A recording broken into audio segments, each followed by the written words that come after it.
Sehr gut. Sehr gut. I'm a time traveler from the year 2025, and I've come here to kill you, Hitler. Oh, not again. I'm never gonna have enough time to finish these paintings with all of these time travelers trying to kill me. Well, I'm going to succeed. Before you pull the trigger, can I just ask why? Why do all of you people want to kill me? Isn't it obvious? I'm a progressive, a liberal, a fighter for social justice. And you are a fascist who implemented a reign of terror. And while the effects of your policies devastated the world for decades, soon we will be able to take back the White House, and we will be able to use the government to force people to follow our great ideas. You want to use government power to force your ideas on the populace. Me too! That's fantastic! What? No. Ugh. You and I have nothing in common. What I'm saying is there are people in our time with dangerous ideas, and we need to silence them. Silencing those who disagree with you. I do that too! Oh, wunderbar! Oh, the Nazi movement will not die with me. Don't give me that! I'm enlightened, and you're as bad as... well, as Hitler. Listen, what I'm trying to say is we are very close to implementing a utopia, as long as we can get rid of some certain undesirable people groups. Yes, like the Jews. Yes, like the Jews. Oh. So, in the future, Oh. you also do not like the Jews? Well, no. But we don't believe in segregating all the races like you do. I mean, except for, like, graduation ceremonies. In dorms. And hiring practices. Oh, and admissions policies. That sort of thing. I, too, am a fan of the segregation. I'm sorry, I have to ask, is this a real firearm, or is this some kind of toy for kids? It's a flare gun. I'm trying not to support America's toxic gun culture. I'm a firm believer in gun control. Gun control! This was one of my ideas, too. Ban them from the undesirables. Yes, look here. Oh, and your shirt. This is an organization founded by Margaret Sanger. Yes? Wait, you know about Margaret Sanger? Jawohl, of course. Oh, she's such a lovely person. No. She's a fighter for reproductive rights, for women's empowerment, And the eradication of undesirable populations by means of eugenics. Brilliant lady, very inspiring. I must use some of her ideas in our socialized healthcare system. Socialized healthcare? That's not your thing. That's our thing. No, it's very much my thing. Did you know that Nazi means National Socialist German Workers' Party? Nazi is just more catchy. Nazi. Just rolls off the tongue. No. This can't be true. This has to be some sort of mistake. We are nothing alike. You're Adolf Hitler, evil right-wing fascist dictator, and I'm a feminist restorative justice advocate. And a vegetarian. You're a vegetarian? Me too! Okay, I am so confused right now. I came here with a clear goal in mind to kill the most evil man to have ever lived. Besides Ronald Reagan. But now that I'm meeting you in person, you're not at all what I thought you were. And your painting is actually really good. What do you call it? I call it Ein Reich ohne Juden. Wow. I don't know what that means, but it sounds beautiful. It does, doesn't it?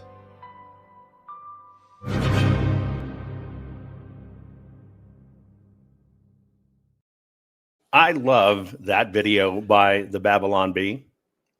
And the reason I do is it just proves the case and point that if you do not know history, and important if you don't teach history, that you can control the minds of young people.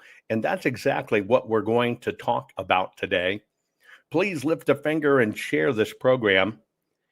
You're going to want to stay as I stitch this together to you to get right to the end so you understand how all of this will impact you. By the way, today's program is brought to you by the fine folks at Goldco. Here's what I'm asking you to do. It's very simple, folks. I'm just asking you to go to JovanLovesGold.com. That's it. I'm asking you to fill out the request for your free gold and silver kit. Do it today. Quit pushing it off, because now is the time to protect your money with gold and silver. Please. I'm telling you, in my gut, I know something's coming. Something is coming with our money, our financial system. There is going to be a change over to digital, folks. It's going to happen. It's not if it's going to happen. It is going to happen.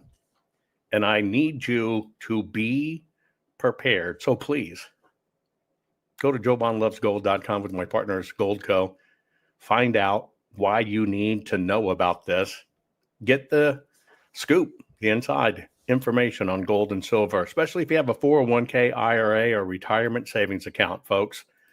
Don't pass it up. Do not. Do not. I'm telling you, something's coming. I've showed you this. And this was, the end of the election where President Trump got back in. It's been basically a year now. But check this out. On this one, you see the big Biden FU finger, right? Sticking up. I kind of hoped you wouldn't notice by looking at the data, because the data doesn't lie.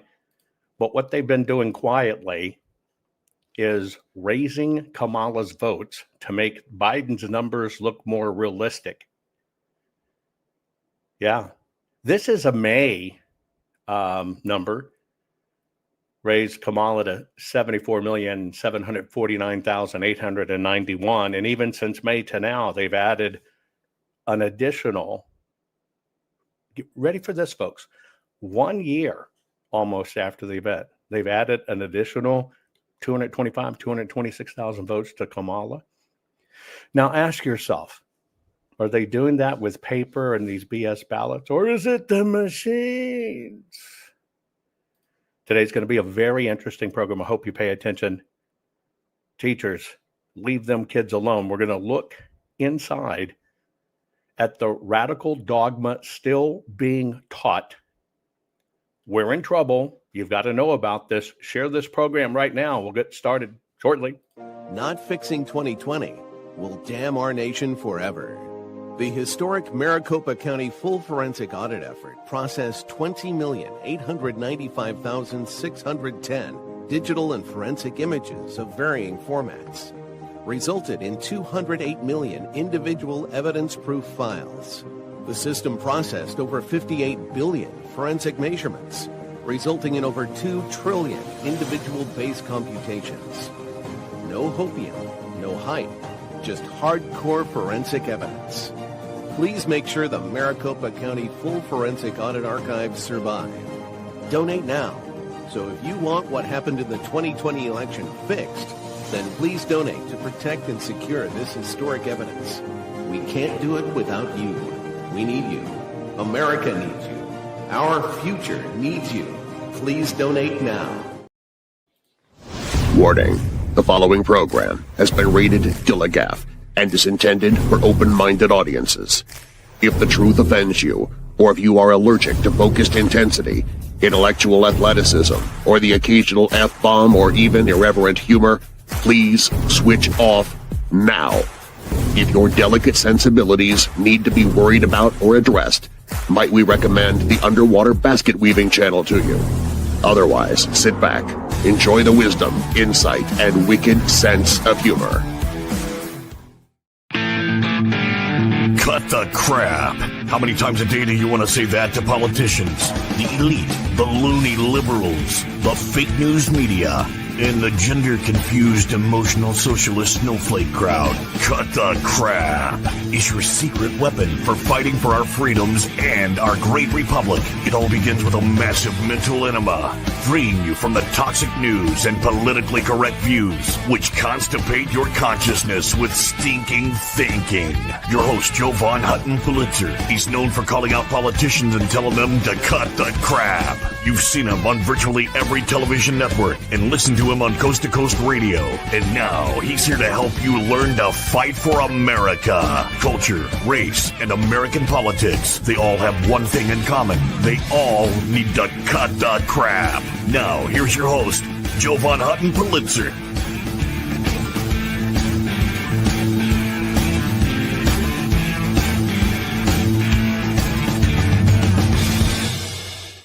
Okay, folks, welcome to the crap. If you've been with me for a while, then you know crap is culture, race, and American politics, CRAP. And right now in the United States of America, even though President Trump is getting rid of DEI, etc., it goes much deeper. And we're at war. And I want you to understand that's the way that you have to look at every bit of this. This is war. It's that simple. War. I think if you think anything different, especially if you think this too shall pass, we're going to be in trouble. So my job is really just a very simple one. My job is to make you the smartest patriot in the room. You cannot fight this stuff if you don't have a knowledge base to come from.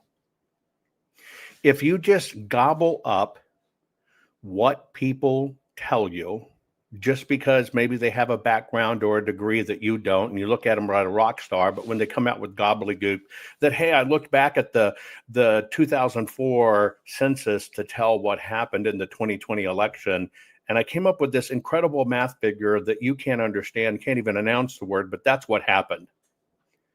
I think when you just believe what you're told, innocent people end up going to prison, and our country gets hurt. Now, I'm going to tell you a story of a young teacher that all her life wanted to be a teacher and finally gets accepted to an incredible teaching program at Michigan State University. Okay.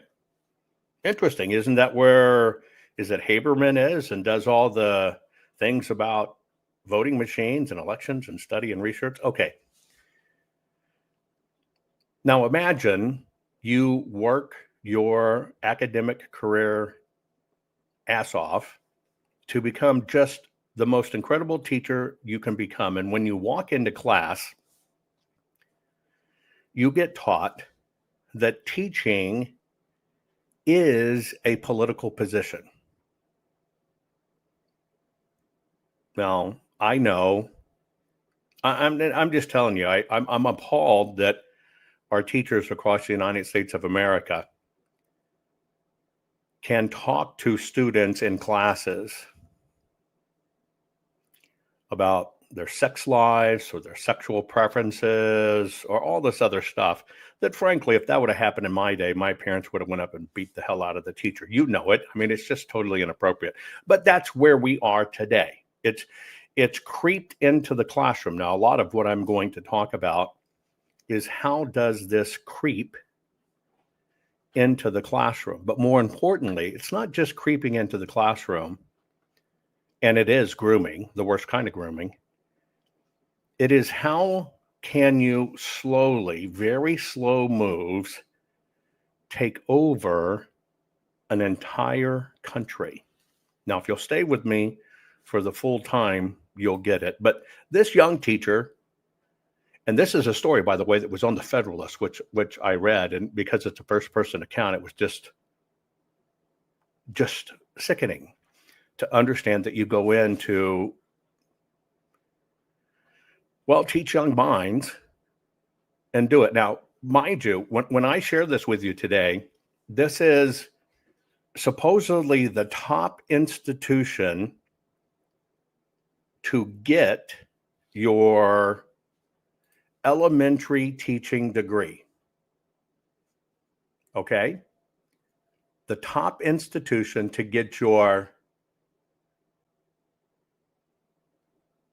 elementary teaching degree. Okay, this is where you want to go. If you want to be considered a power teacher for education, that's where you go. And that's why my theme is teachers, leave them kids alone, because we've hit the wall, folks. Yeah, a little Pink Floyd reference there.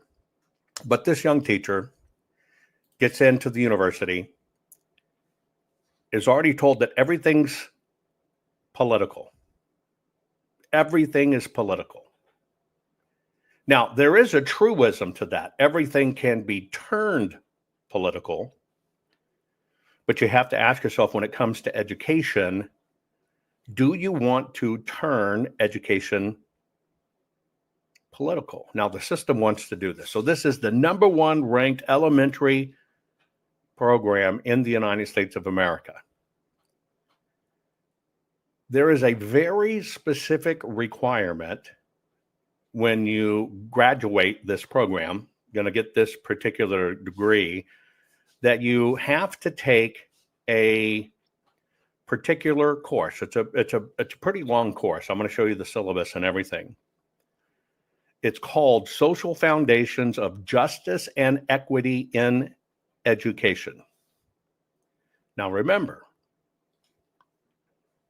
our current administration is working very hard to eradicate all of this social justice, equity, diversity, etc., right, from our system. And I just want you to think from the time you were in school to now. You know, it's a blink of an eye that everything changes. Like I think now, and I think my age now, and go, wow, where did it go? Or you have children and you go, damn, they're grown up, or damn, they have children, or they're married. It goes fast. Faster than we want to believe, because all of that time in between is, unfortunately, in many ways, a blur. So this young teacher gets into this required class called Social Foundations of Justice and Equity. Now, this is an absolute required course.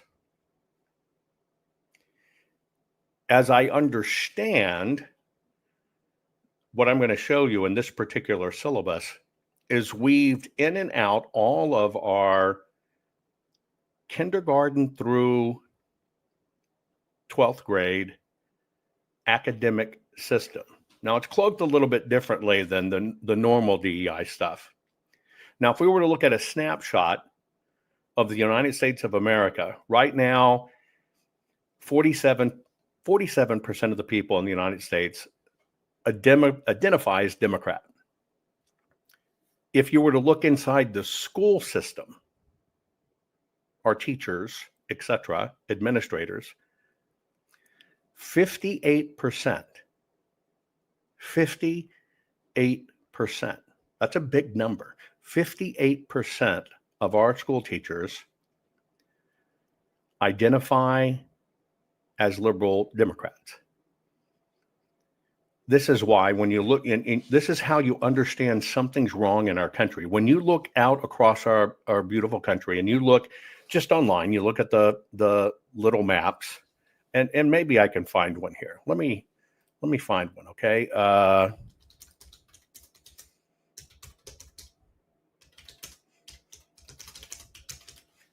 Sorry that I didn't have this in advance, but let's take a look. Let me see if I can find the most current one. Wonk, wonk, wonk, wonk, wonk, wonk, wonk. Here's the 2024. Okay, I'll use this one. Let me open this up. Let me get it into my system, and you can take a look at it. I've begun to look at many things since my own work for my own country, right? And trying to figure out what happened in our elections. I have a new set of eyes as I look at this. And as you get a new set of eyes, things become more apparent that you think, why in the hell didn't I see it? All right. So here's the United States of America. And it covers all the various ones, leaning blue, leaning red, or whatever. But that's a snapshot of the United States of America. Now, America, and that's 2024, right? When you get into the last election, it even goes more red of how they voted. But this is just kind of a leaning snapshot. I've always looked at these charts, these images, and I realize that, we have basically a red country. If you were to look at propensity, we have a red country. Can you find yourself on that map? Right? Can you see where you are and look around you? Okay.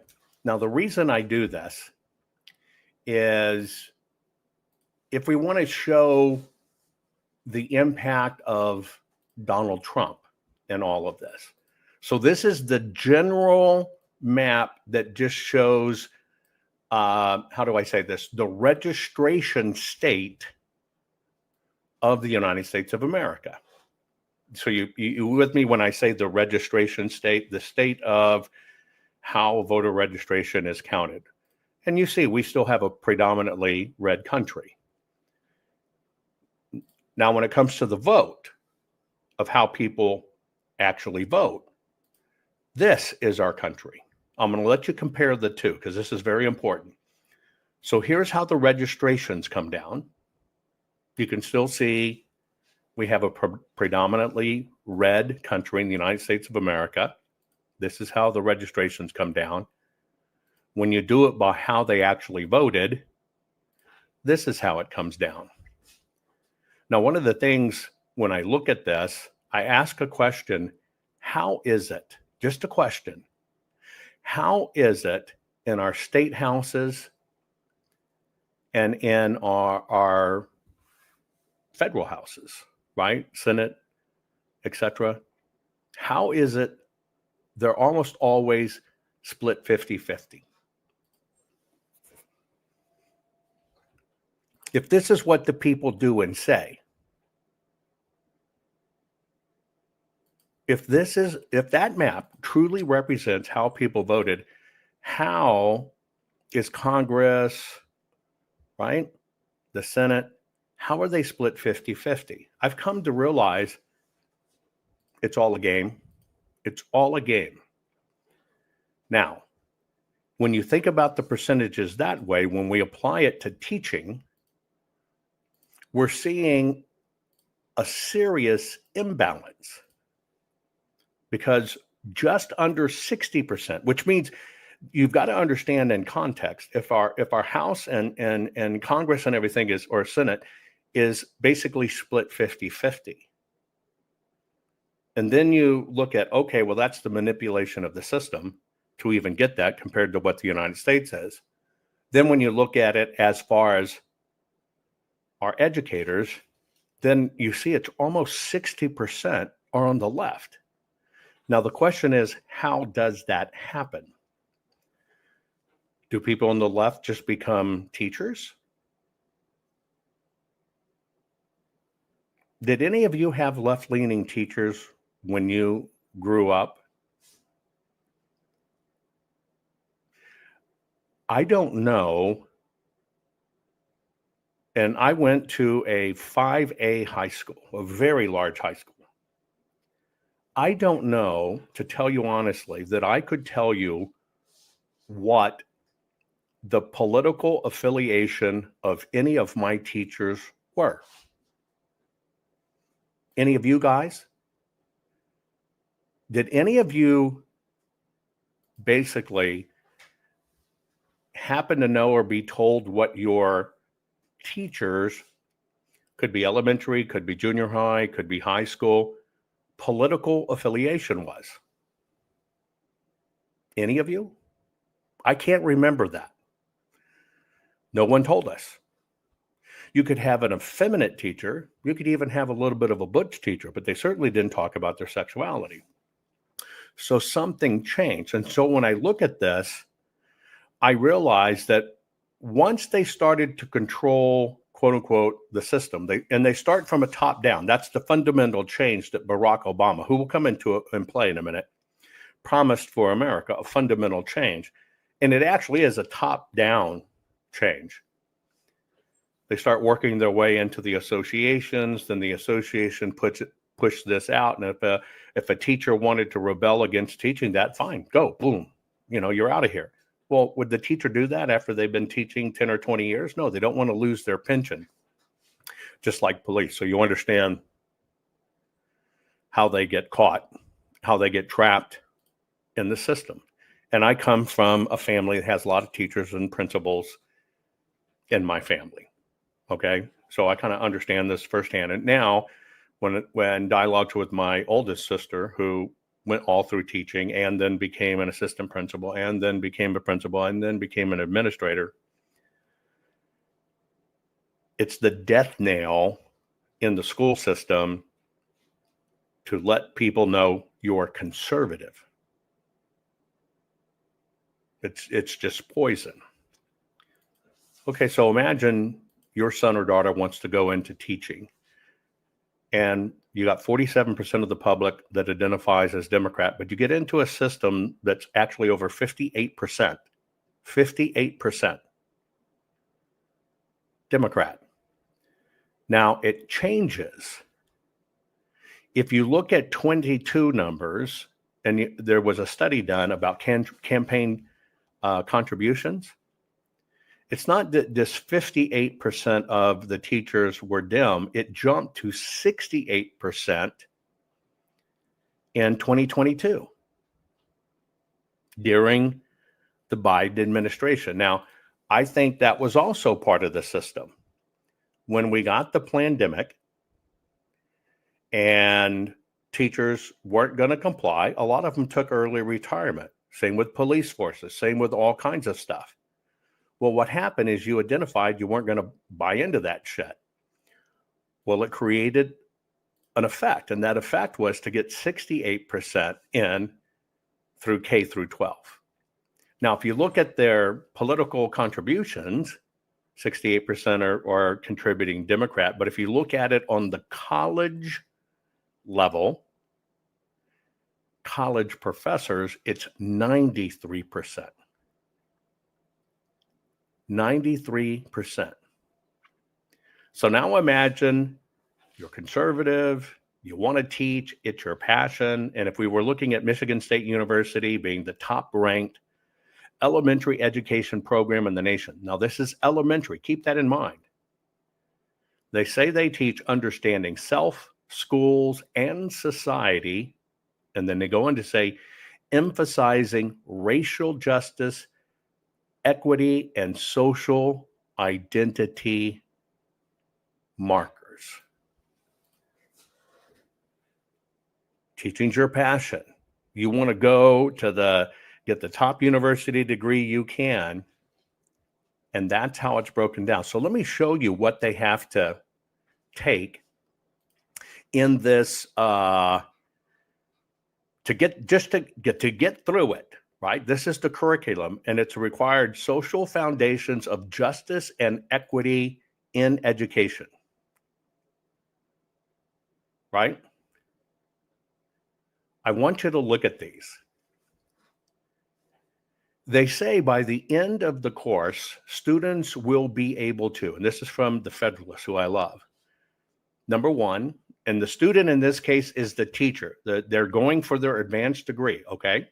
They want to be placed in a great school and build a great career teaching. So here is what they say by the end of the course. Here's what will come out in the teacher. They'll be able to describe and critique key historical and philosophical foundations of formal schooling and how those foundations influence current education policy and practice. It's not how to teach a kid to be better. There's nothing in there about advanced studies of teaching better. So there's nothing in that statement. Let's look at the next one. Analyze how sociological, anthropological, and political economic forces contribute to schooling structures, inequities, and educational outcome for diverse students. Again, you're going to get your advanced degree in teaching gifted elementary students. Next, examine issues of justice and equity in education, including race, class, gender, language, disability, and global perspectives. Well, that's DEI, supposed to be eradicated, but as a teacher, just to get your advanced degree, you must be able to speak this language. Now, is anything in those first few about teaching a better way? No.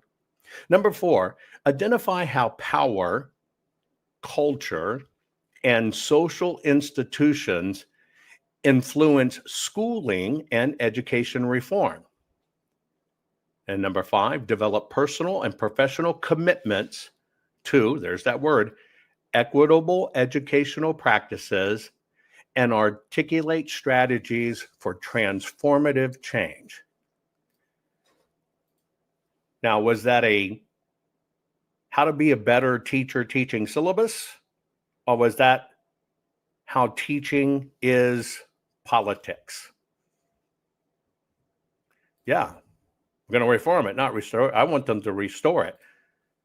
I want you to just consider what I just read to you. I'm going to get deeper. Was anything in that about being a better teacher? Being able to make sure that the student learns what they're there to learn. You're probably like me. They're turning teachers into political groomers, ideological groomers. They're not teaching the basics, but this is what they're required to be proficient at, right? There's nothing in it. Correct me if I'm wrong, call me out.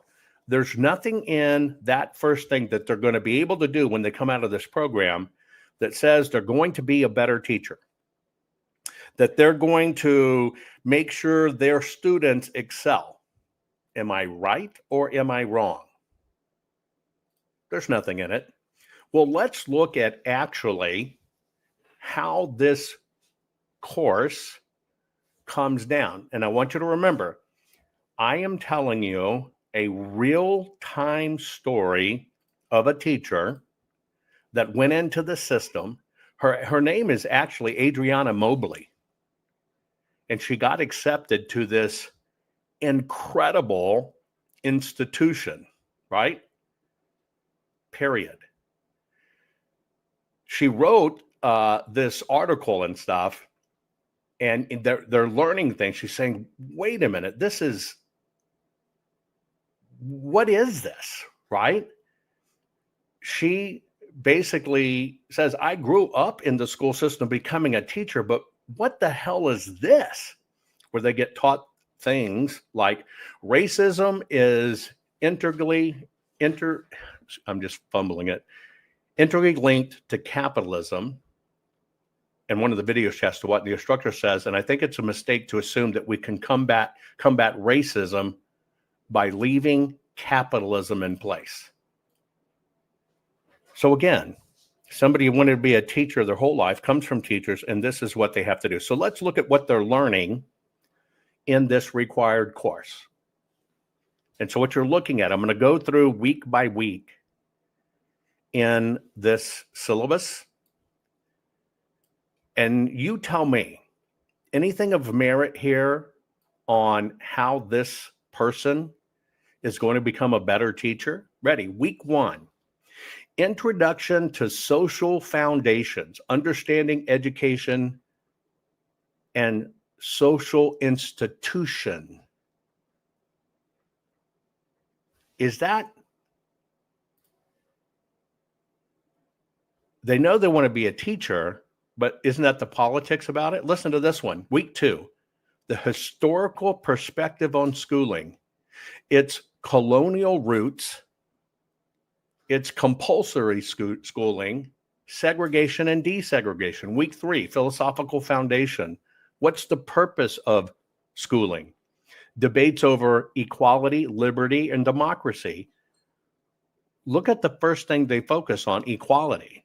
What's the purpose of school? To teach the freaking kids to learn. Isn't that the purpose of school? To turn out students that have the ability to learn and to think for themselves. Baby, that is not what this is. Week 4, sociological theories of education, functionalism, conflict theory, symbolic interactionism. I mean, what? Week 5, anthropology and culture in education, cultural reproduction, funds of knowledge, schooling in cross-cultural context. Week 6, political economic issues in education, capitalism, neoliberalism, privatization, and global schooling trends. In all of this so far, you might notice there's not a mention of the United States of America, and it's teaching globalism. This is somebody who wants to be a teacher here in the United States of America. You follow this? Now, these are the institutions that create those that lead your children. Let's keep on going into this. Let's look at week 7.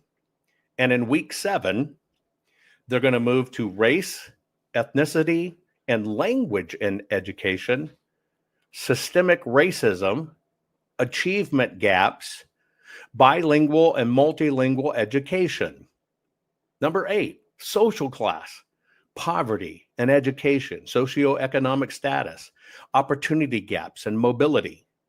Week 9, gender, sexuality and disability in education, intersectionality, inclusive education, and queer theory. Week 10, schools and communities, community engagement, family school relations, schooling rural and urban. Week 11, global and comparative perspectives, education equity worldwide, international development, global education justice. Week 12, reform, policy, and leadership for equity, policy analysis, leadership for social justice, systematic change. Again, this is a woman who has a passion for teaching, that comes from teaching, that is going to get her advanced degree from supposedly the best institution in the United States to get it for teaching elementary school.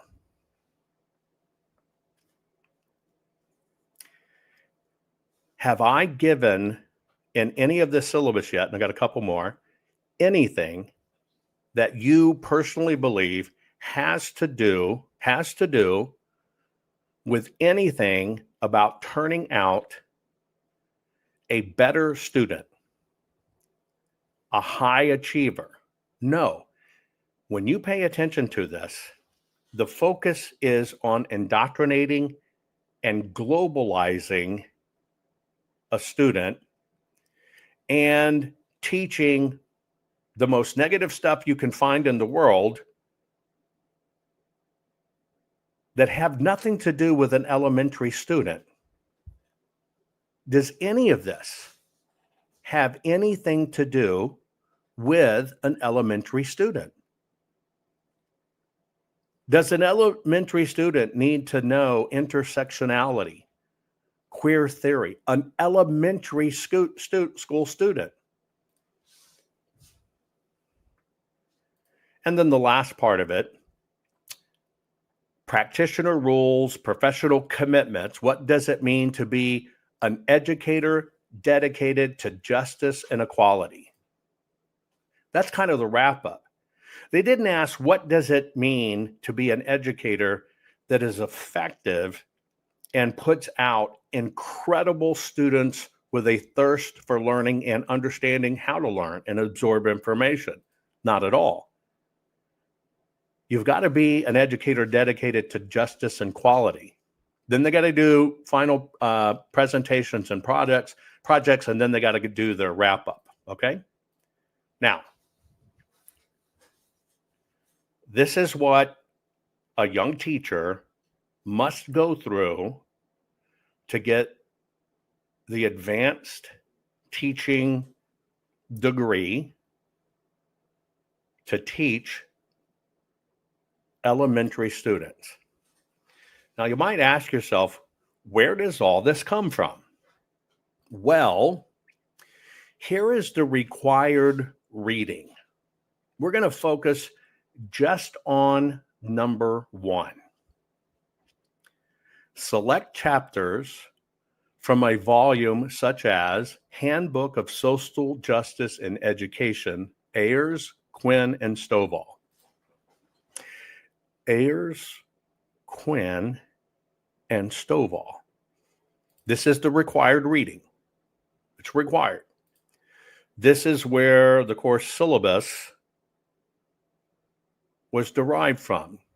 Now, you're probably thinking, where did I hear Ayers? William Ayers. William Ayers. Oh, you mean Bill Ayers? You remember when Obama popped on the scene?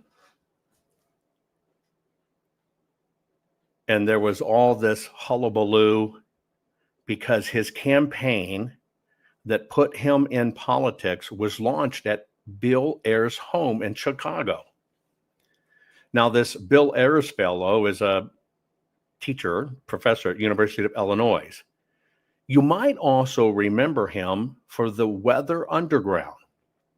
Yeah, that radical left organization in the 1970s that was making and planting bombs across the United States of America. Do you remember that? Yeah. This is the fellow that worked to bring Barack Obama to power, hosted a gathering in their homes in 1995 where Alice Palmer introduced this Obama character as to be her chosen successor to the Illinois Senate.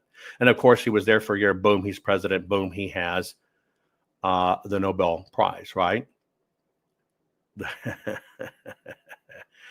Yeah.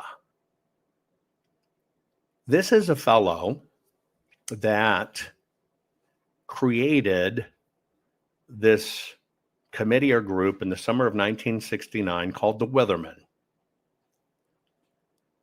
And during that time, where Bill Ayers was the top leader, they began a series of bombings, primarily of government buildings. These continued all the way through 1975. Now, they say they intentionally chose targets to avoid human injury, although that's not the case. They were about to attack an NCO, non-commissioned officer dance at Fort Dix, New Jersey in 70 when they accidentally set off their own bomb while they were assembling it. It killed 3 of the weathermen. All of these guys split because, see, nobody knew who was doing the bombing. And then when it came out, everybody associated with this split and hide. Most of them, went into hiding and took other names. Well, this Bill Weatherman guy, they kind of hid all through the 70s and the 80s. He and his partner, underground partner, the Weatherman Underground, they had 2 sons. And then finally they turned themselves in, and the wife got 3 years probation, right? and then a $1,500 fine for bomb making. Come on, think about it, folks. They found the list, the places they were going to attack. And then she refused to testify from a grand jury against the other people. And so they sentenced her to 7 months, right? These are bombers. These are people willing to kill people. These are people willing to blow up, destroy things, okay, in order to change the system. Now, this is the book that you read for this teaching syllabus at the University of Michigan to become an elementary school top educator. He's the guy that brought Barack Obama in, and when Obama was a state senator and was asked kind of what he was reading, he basically said he's reading The Kind and Just Parent, The Children of the Juvenile Court, a searing and timely account of the juvenile court system and the courageous individuals who rescue hope from despair. That's interesting. Isn't that a place where we lose a lot of kids? They kind of disappear. We don't know who they're given to. That's kind of an interesting connection. Well, this is what beget Obama. Now, I'm telling you, when Obama came in, he lived to his pledge to fundamentally change America. He told you right up front, they always have to tell you, to fundamentally change America. Well, let me explain to you many of the ways they fundamentally changed, and now I'm going to wrap it all up and tie it up for you. First, you need to understand what was done through Obama was a massive infiltration project. A massive infiltration project. All of the goals and military tactics that were required to destroy America from within, it was his insertion that began the process of that takeover. The fundamental change he did is they went in, once he became president, he made recommendations to all the top foundations, all of the top foundations. And they got activists, just like Obama, put at the top of all the top nonprofits. All of the top nonprofits. And then they got those like-minded activists at the top of major corporations on the board. And it was done a little bit in the shaming of diversity and equity. And of course, Obama saying, I'm black or kind of black, whatever you think. And they did this shaming process. Now, once they got those people in, they began a really wicked, what I call, my opinion, a money laundering process. Now, here's how it worked. Do you remember when we had the home loan crisis? What was it, 08 or 07? So Obama institutes a policy that says, based on inclusion and equity, right, and diversity, that the banks weren't giving enough home loans to people of color. So the bank went outside the normal system of approving loans that wasn't just based on merit and fact, and started saying, okay, well, you know, you're a person of color, and so we'll approve you even though you don't qualify. Now, all across America, people were put into homes that didn't deserve going into those homes. Well, in about a year and a half time, not even 2 years, everything of those insertions started crumbling. Now, when they started crumbling, Obama's AG, they all started suing, right? The Department of Justice and everything. They started suing the banks. One of the ones you probably remember is they sued Bank of America. And I think they leveled Bank of America a $2 or $3 billion fine. And then Eric Holder, who was in charge of it all, did a really interesting twist to that fine. Now, imagine you're sitting on a bank and you've got to pay this just astronomical government fine for executing what they told you to do, what they shamed you to do. And it all fell apart because nobody was creditworthy enough to carry the loan. Well, Eric Holder did a very interesting trick. He went into these places that they fined massive dollars and said, look, what we'll do is we'll give you like a 3-to-1 credit. And if instead of paying the money to the government, you donate the money to the nonprofits we tell you to donate to. One of those was Acorn. Remember them? And all their radical stuff. So that would be like Bank of America having a $3 billion fine. And they did everyone, Countrywide, Washington Mutual, Bank of America, Wells Fargo, Chase, all of it, right? They did these heavy ass fines.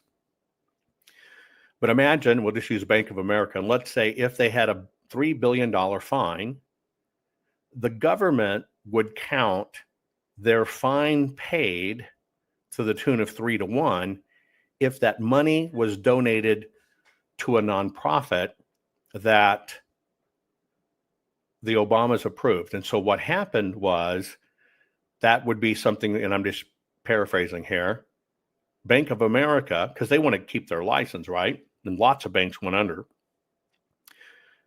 Bank of America would, in fact, donate $1 billion, let's say. Instead of 3, they're saving $2 billion, but they'd hand it over to something like Acorn.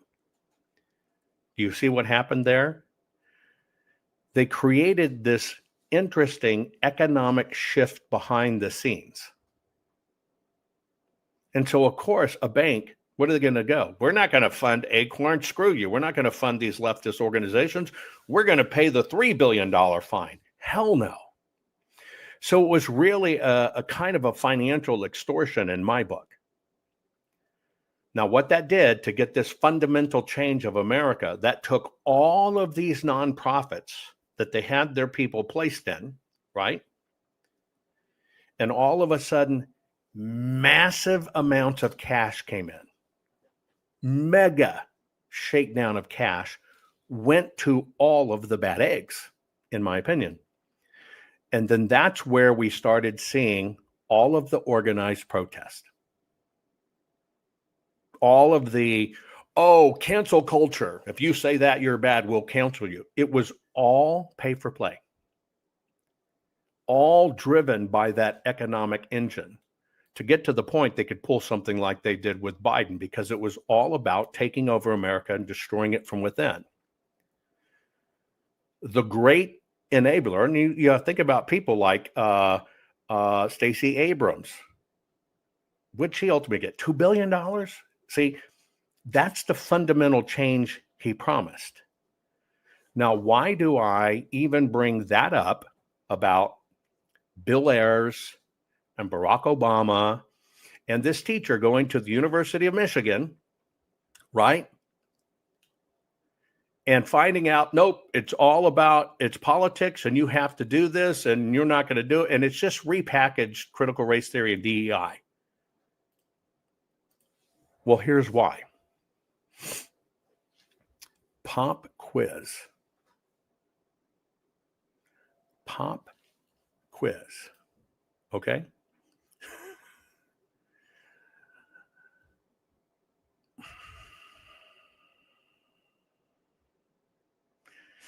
When you look at the syllabus, some of the other books they promote is Bill Ayers' book, Fugitive Days, Teaching Towards Freedom, Ethical Classrooms, and of course, this Handbook of Social Justice, which now they have the Kids' Handbook for Social Justice. Okay. What tactic can you recognize is going on? When you look at that, what is the tactic going on? Do you know what the tactic is that's going on in that particular scenario? Why is somebody like this Bill Ayers involved? Why are they teaching this out of this particular social handbook? How does all of this tie together? Have you noticed the tactic yet, just by any chance? What do you think you're actually looking at when you can trace back the syllabus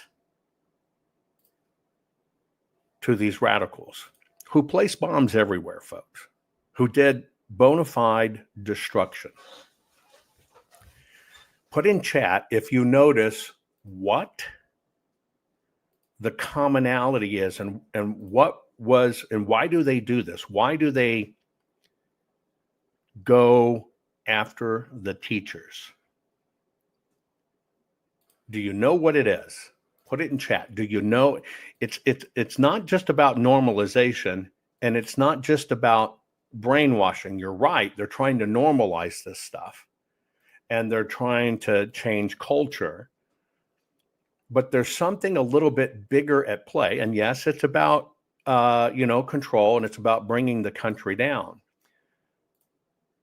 What you're watching is just like this course syllabus for an elementary school teacher is taken from basically a Marxist handbook. Here's what is really in play. Do you know what this picture is? Look at the picture, put it in chat, tell me what it is. This is a cultural revolution that began in 1966. It began with exactly about 416 students combined with the media at the time. This was the youth movement known as the Red Guards. And they were mobilized to attack old culture, old customs, old habits, and old ideas. Pay attention to the wording. It started, and I've told you this one before, but it started with about 416 students. To put it into comparative for you, that's about how many ultra high net worth family personal private chefs. Well, I'm sorry, it's 415 now because one drowned on a paddleboard. But you know what I'm saying? It's a very small number. And then they combined with the media. Well, what this happened is this was a reshaping of society and power structures, but they did it via the youth and education. This was China's Cultural Revolution. This is what turned China communist. The same formula that I gave you that this teacher who wants to teach kids is being forced to study is the exact blueprint of how China, and China at the time had 1 billion plus people, right? Many, many, many times larger than the United States of America. It only took 416 active students combined with teachers and media, and they overthrew the entire country and took it over. That is why this is going on. This is the exact same way in Germany. That's right. Long before Hitler in power, the startup to getting it done was the Hitler Youth Project first. They started working with youth organizations, and they started bringing people in. What they did, okay, is in the education system, because so many kids were participating. They got kids to participate. We're going to do great society. We're going to do this. We love our mother country. Well, what happened? In that, they started changing the curriculum. And the curriculum basically became to teach, ready? Race theory. And then loyalty to the Führer, and then make it from a military angle. But they needed also, the reason they went after the youth is because they taught You don't belong to your parent, you belong to the system. And by the way, that the church cannot tell you what to do. You got to do what's right for your country. And so what happened is this began the educational youth system movement, was how they consolidated their totalitarian control. And they basically pre-shaped the future generation, ready to click in when it happened, to the ideology. Does that sound familiar? You probably didn't even know about this one. In 1959, after a revolution in Cuba and people trying to get free, but it failed, the government introduced what they call the Ambitious Literacy Campaign. In order to not have that happen again, where the people fought back, they built a new social identity based on education. It was mandatory everywhere, including rural populations, and it basically taught the youth all of the revolutionary state values. You will teach, you will learn. This is how, under the idea of reform, because the people had already rose up, this is how they basically taught the young ones coming up, don't fight back. This is the way it is, and we have to shape a new societal order. Same exact playbook. Same exact playbook. You probably don't follow Peru. Peru went through the same thing. It was called the Shining Path. And what they did, in order to seal their position communist-wise, just with all these others, they started focusing on what was called the Young Pioneers. And that all children from 8 to 10 were educated in revolutionary schools. They were taught all the ideology principles, and they were even taught military attacks.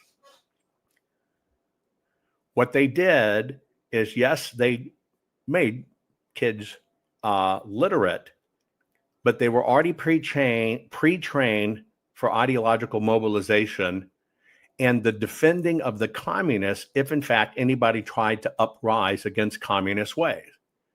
This was one of the more extreme examples, because of what they did with the kids, there is. Does that resonate with you? You're probably thinking, well, Jovan, this is old. It's, okay, Peru doesn't matter. Well, how about this one? Ba'ath Party. This is the Assad regime in Syria. The very same thing they did to conquer Syria was they went into the schools, they completely redid the education system. It all became ideological and militarized. And they taught loyalty to the leader, not your parents, not the church. Your parents don't have say over you, etc. And what happened is, in every one of these, they shifted from education for development to education for indoctrination. This is something that's been played out since the 1930s in Germany and China, the Soviet Union, Cuba, North Korea, Syria.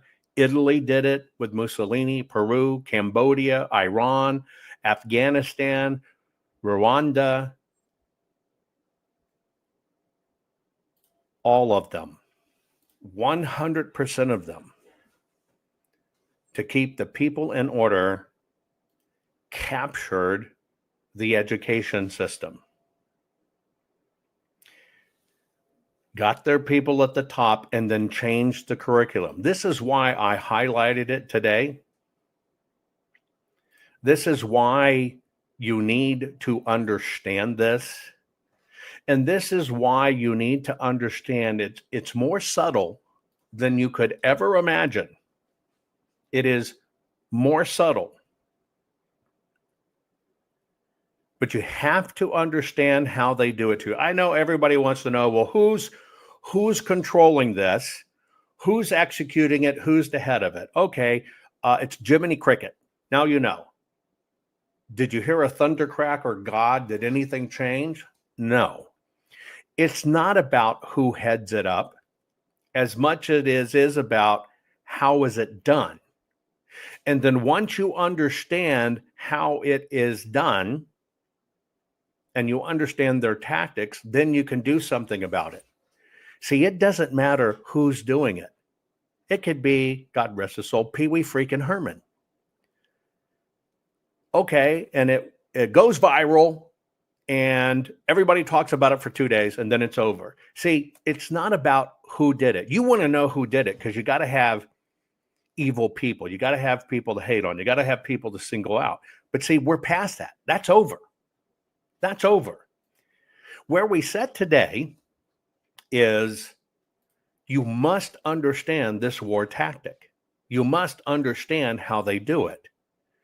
Because when you can identify it for what it is, then, okay, yes, Paul Rubens is dead.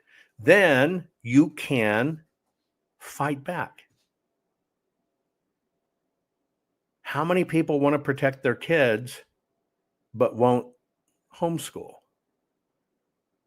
How many parents want to protect their kids, want to save America, but don't even look at what their kids are doing for homework?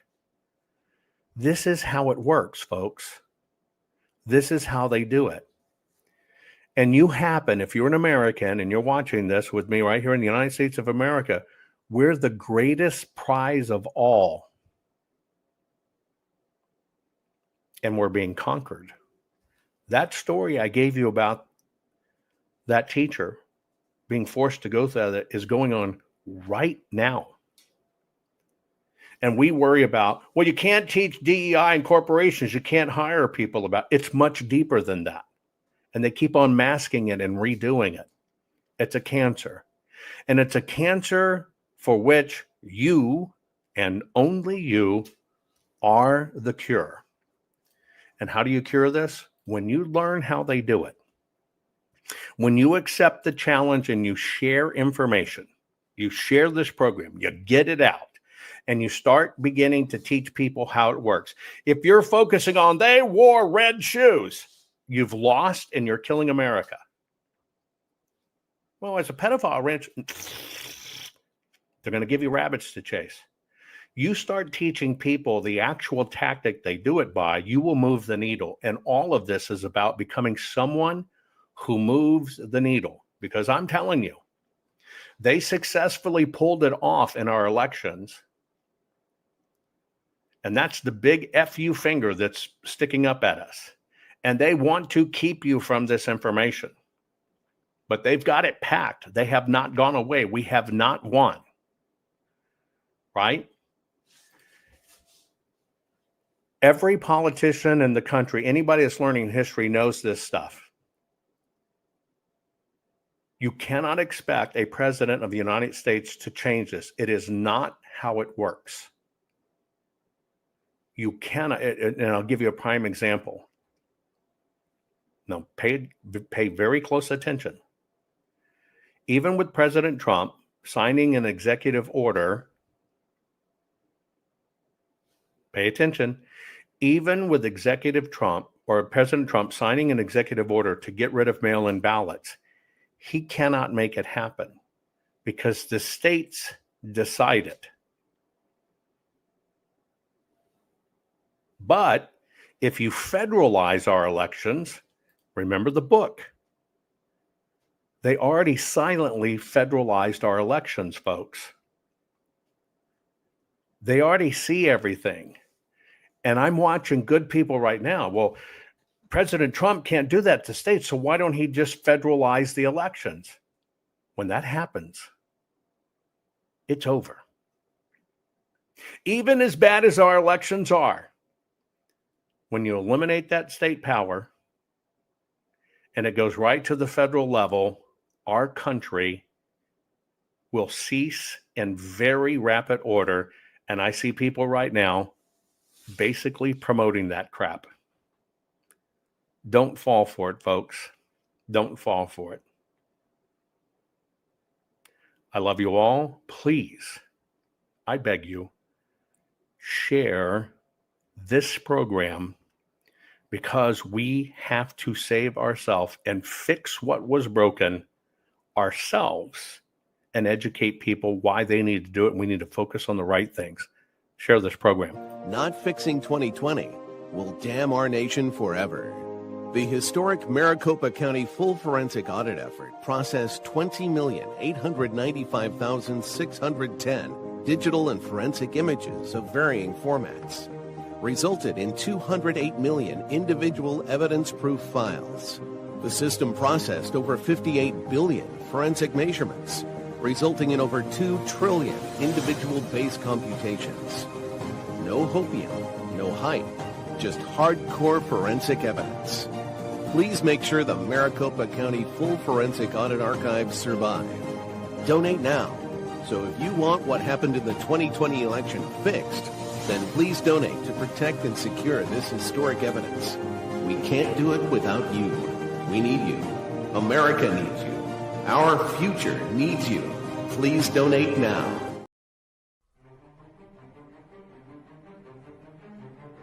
We've got all the right in the world on our side, and there ain't no reason to be afraid, and there ain't no reason to not take the challenge dead on, because I'm going to tell you who we come from, folks. We don't come from some weak, jellyback, spineless people. That's not who we come from. None of us. And it doesn't matter what color you are, what nation your folks hail from, how much money you got. We all share the same name. We are Americans. And at Bunker Hill, there was Americans. And at Fredericksburg and Gettysburg, there was Americans. And at Iwo Jima, raising that flag on Suribachi, it was Americans. And at Pork Chop Hill, there was Americans. Quezon, there was Americans. And on 9/11, there was Americans who ran towards those burning buildings. That is who you share your heritage with. You do not share your heritage with a weak and ineffective people who cower at the side of trouble. You share your heritage with a strong and brave people who are determined to hold on to their freedom and for the freedom of future generations. Guys, it's time for us to stand up and be that generation. It's time for us to stand strong and proud and remember who we are. That we are Americans. And as long as we stand as the vanguard of freedom in this nation, freedom will survive you. Not only survive, it will thrive. So guys, it's time to put on our packs. It's time to fix those bayonets. It's time to get ready. We got a fight on our hands. And our fight is not for us, for all those generations that's going to come behind us. Let's save America, folks. We hold these truths to be self-evident, that all men are created equal, that they are endowed by their Creator with certain unalienable rights, that among these are life, liberty, and the pursuit of happiness.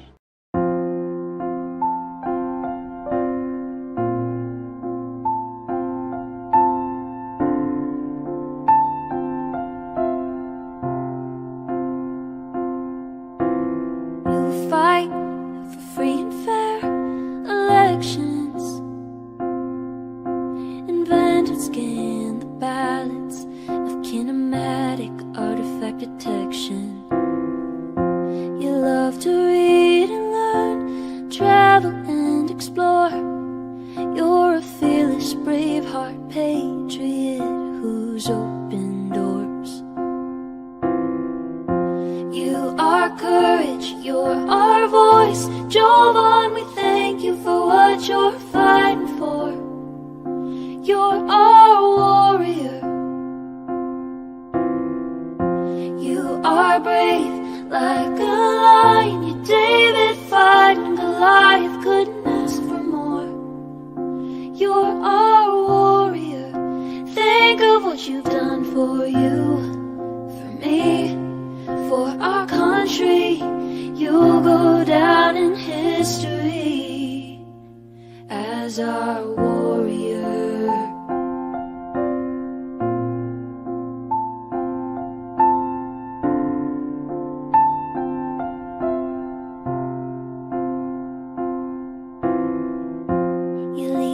by God and always do what's right. In the battle for our nation, you lead the fight. We pray for your safety, the armor of God to protect you from all of us. Here's a thank you for all that you do. You are courage, you're our voice. Jovan, we thank you for what you're fighting for. You're our warrior. You are brave like a lion. You're David fighting Goliath, couldn't ask for more.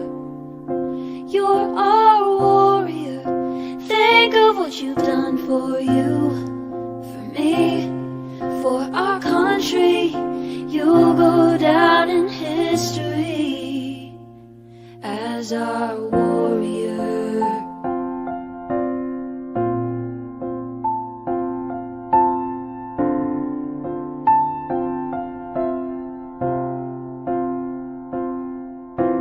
Jovan, you're a hero we stand behind. We're inspired by the fire inside your eyes. American proud, we know you'll fight till your dying day, and we'll always stand behind you through everything. You are courage, you're our voice. Jovan, we thank you for what you're fighting for. You're our warrior. You are brave like a lion. You're David fighting Goliath, couldn't ask for more. You're our warrior. Think of what you've done for you, for me, for our country. You'll go down in history as our warrior.